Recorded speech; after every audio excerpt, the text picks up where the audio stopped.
Hello everyone, and welcome to today's webinar. We are excited to hear about data cleanup with RapidStart. It is the third-part series of Marlene's webinar series on RapidStart. We're going to be learning about populating dimension data. And so we ask that if you do have any questions, don't hesitate to type them into the questions box, and we'll get them called out and answered toward the end of the webinar. And we do record all of our webinars, so no need to worry. This will be available on our website later this week for you to review again, or if you'd like to share it with anyone who may be interested. So now I will turn it over to Marlene, and she will start us off with her presentation. Hello, everyone. Today we will demonstrate how RapidStart can be utilized to populate values into dimensions. The goal for these webinars is to keep them short and sweet so that you're able to join without taking up too much time in your busy day. So let's go ahead and get started. So today the objectives are pretty straightforward. We are going to populate data for a new dimension. So imagine that your company has decided that it would be beneficial to add a new dimension. You've been given the task to populate some of the default values into some of the master tables. So the steps we'll be taking today in this webinar, we're going to add a configuration package, add a table to the configuration worksheet, assign the package, export, add a new dimension values, import and apply the data. And if you had joined me in part 1 and 2 of this series, you can see the steps are pretty much the same. The only difference is the type of data you're going to be populating. So let's go ahead and get started on populating some data in Nav.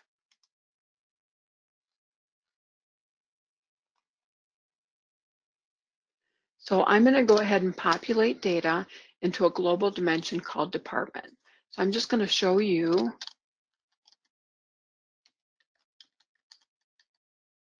the general ledger setup. And you'll see down here the global dimension department. In this scenario, you would have already followed the steps, or the controller would have already followed the steps to add a global dimension. But now you need to populate data into some of the dimension values on the master tables. So we're going to use the table item, the item table.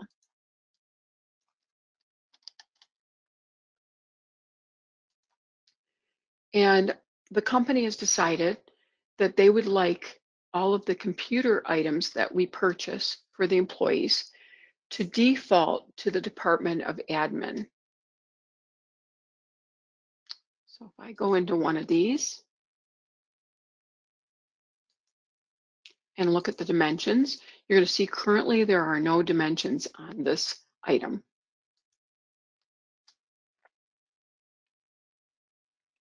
So the first step we're going to do is we're going to go to our RapidStart.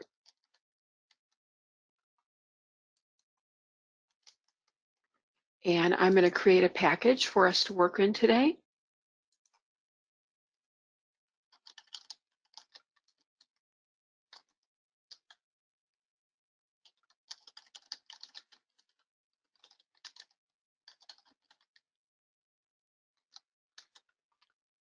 And I'm just going to click OK. Now, I'm always adding the package at the beginning of these webinars in case someone new has joined us who has not added a package before. But if you're populating different data and you just want to create a temporary package and you're going to work out of your worksheets, you can use the same package. Now I'm going to go ahead and go to the configuration worksheet, and I'm going to add the table. You can tell we've done a lot of little demos out here, but the table is 27. That's the item table. If you do not know the table number you're looking for, you can always do the drop down and look it up. And anytime you add a table to the worksheet, you need to assign it to the package. It will not allow you to work on it unless you assign it to a package. So we're just going to assign it to the package we just created. And now I'm going to go ahead and look over here in the fields available. Make this a little bit bigger so we can see the whole field names. These are the fields that are available. Now, everything, I like working on those fact boxes on the right-hand side, but all of this is also available in the ribbon if you prefer to work in the ribbon. So just like in prior ones, I'm not going to want to pull out all the data, all 134 fields, in order to just populate the global dimension. So first thing I'm going to do is I'm going to edit the list, and I'm going to clear all the fields that are included. And I'm going to select the fields that I want to pull out to be able to work with. So first thing I'm going to do is select description, and the reason, it just makes it easier to work in the data when you could see which item it is. The next one I will select is the global dimension. And the global dimensions are visible in the master tables, and you can see global dimension 1 and global dimension 2. And if you remember, global dimension 1 was the one we're looking for, which was the department. Global dimension 2 was project. So we're just going to select global dimension 1. I'm going to click OK. If I refresh this page, you will now see that the fields included have changed to 3. If we went into the fields included, you're just going to see the 3 that we selected. So I'm only pulling enough data so that I know I'm working in the right records, but at the same time, not too much so that I don't accidentally replace something else. So the next thing we're going to do is we would export our template. Now, if we export it, it's going to give us every record we have in items, and this could be very large. So it's items that I don't even need. So instead of doing that, I'm going to utilize a filter. I just closed that. And there's a filter action up here. And we're going to go ahead and say, I know what fields they are, or what records they are that I want to work on. So I am going to filter for 80001 to SPK-100. So those are the records I want to work on. I'm going to say OK. And now when I export,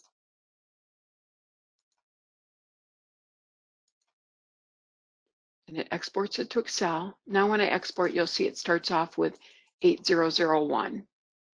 And you'll see here that the global dimension is blank.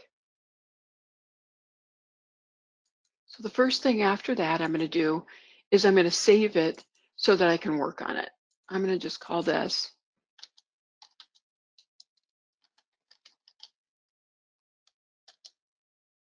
I'm just going to call it dimension, item dimension.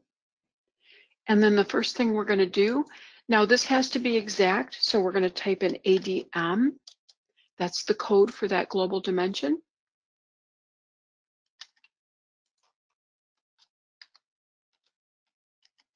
And then you just populate it. So it's like basic Excel. You need to make sure you don't change anything on the spreadsheet. Now we're going to, as far as the headings, now we're going to save it. And we're going to close the spreadsheet. And now we're going to go back and we're going to import it back in. So we're on the same line and we're going to import it back in. I'm going to select that item dimension table. Okay, now it shows you that it's imported in by showing you the package records. Until you apply those package records, it's not applied in nav. So at this point, if you realize you did something wrong, you could actually just not apply it or go in here and just delete all the records. So when you drill in here, it has all the records. So you can literally just delete the records if you wanted to re-import, or you could fix whatever's wrong, re-import it back in, and it will replace over the top of these 72. So at this time, I'm ready to apply the data. And depending on how large your table is, it could take a couple minutes. We have pretty short amount of data, so it should go fairly fast for us.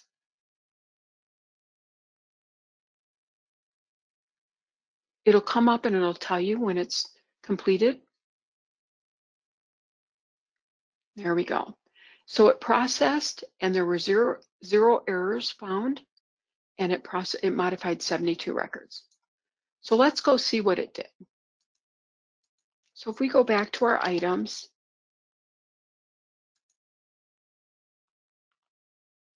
and I'm going to go into 80,000.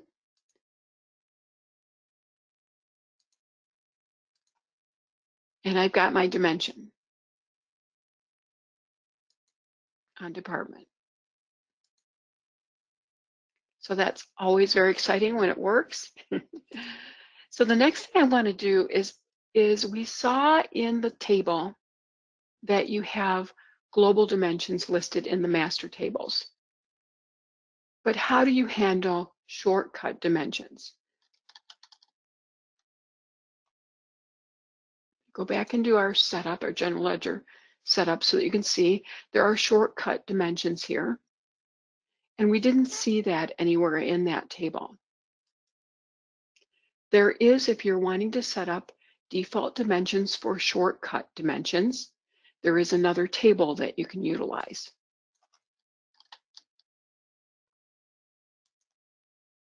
So we're going to go back into our configuration worksheet, and we're going to add the default dimension table, which is table, what table number is it? 352. Yep, that's it. And I'm going to go ahead and I'm going to assign my package like I did before. Just going to use our new package. Now you'll notice over here, it goes ahead and it shows you your fields available. And this is a nice short table. I'm just going to pull them all out. So if at this point we decided to export the template, just like before, it's going to pull all of your data out, which could be fairly large if you've been populating your default dimensions. You can see by the structure of this table, this table structure is a little different. It actually, you have to specify the table the dimension is on. So instead of pulling all of this out, I'm going to do some filtering again. And I am going to filter on table ID. And since we just added some dimensions to table 27 for items, and we are going to add some more, a shortcut dimension, we've decided that we're going to use business group, which is shortcut dimension 5, and populate it with office. So I'm filtering on that table. I'm going to export, and then I'm going to open it.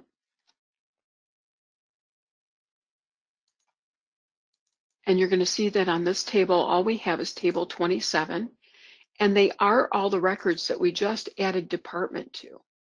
So this is kind of a nice little shortcut to be able to populate this default dimension. What we're first going to do is save it so that we can work on it.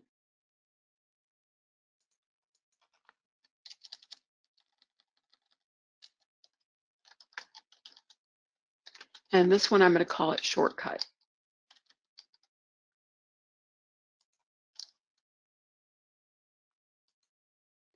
And what we're going to do is we're going to rename the dimension code to be business group.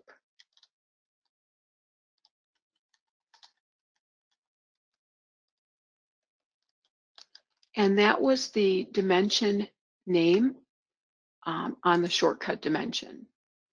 And then we're going to go ahead and specify the value of office.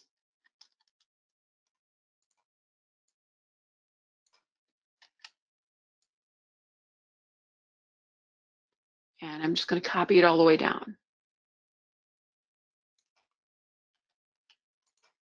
So now I've got my table ready. We're going to save it again, close it, and now we're going to import into the default dimension.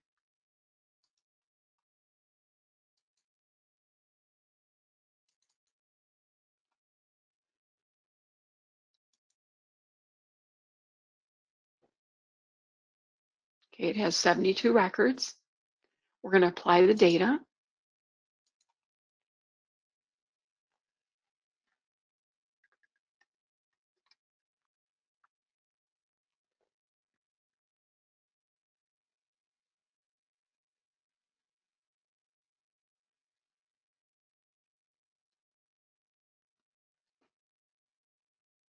Okay, and it inserted 72 records, 0 errors. So you can see the difference when it inserts a record versus the modify. If I click OK here, you're going to notice that when we go out to our items this time,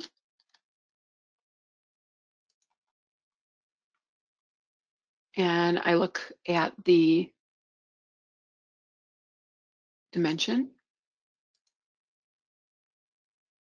and now we've got 2 dimensions out there populated.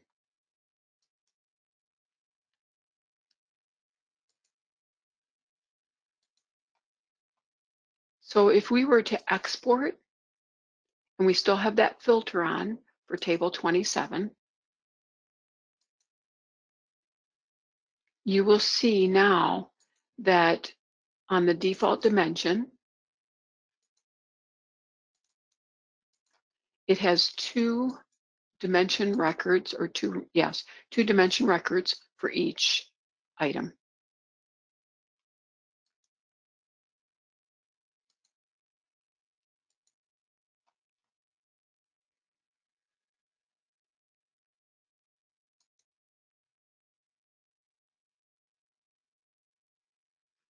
Okay, so let's go ahead and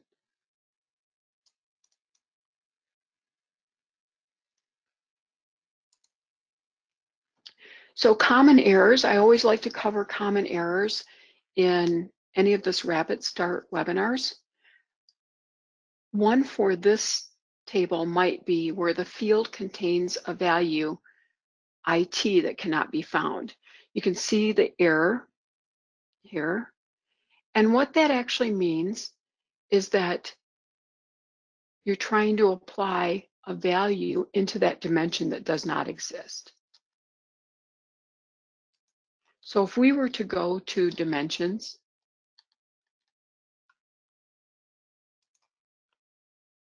and we were to look at, which one did we do first? The department. And we were to look at the dimension values. That error is telling us that we're trying to apply a code called IT, and it does not exist. So 2 ways to handle or correct that error is, if you meant for it to be IT, you can add an additional value, dimension value of IT, then go back to the worksheet and apply the data. Or if you didn't mean to, then you can actually go into the worksheet where it shows the error and correct it to say admin or prod or sales, and then apply the data.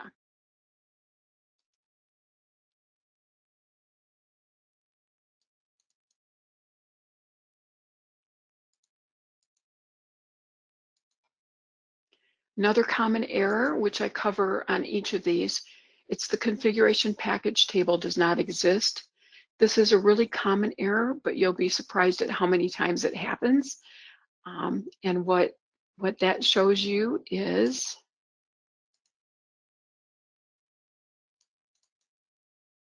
if for any reason you've changed anything up here, or you changed this number, instead of saying Innovia 2, maybe it says Innovia.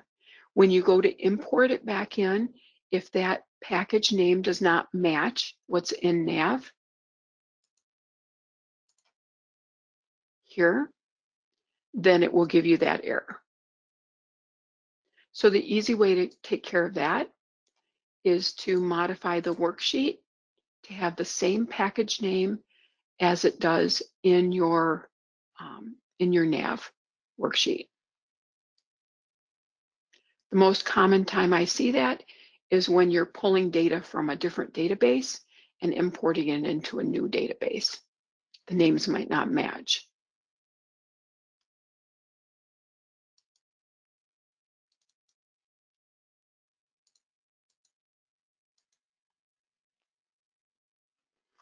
Okay, so it's very important and highly recommended that you test any corrections or changes you would like to make in your test database before making the changes into your live or production database.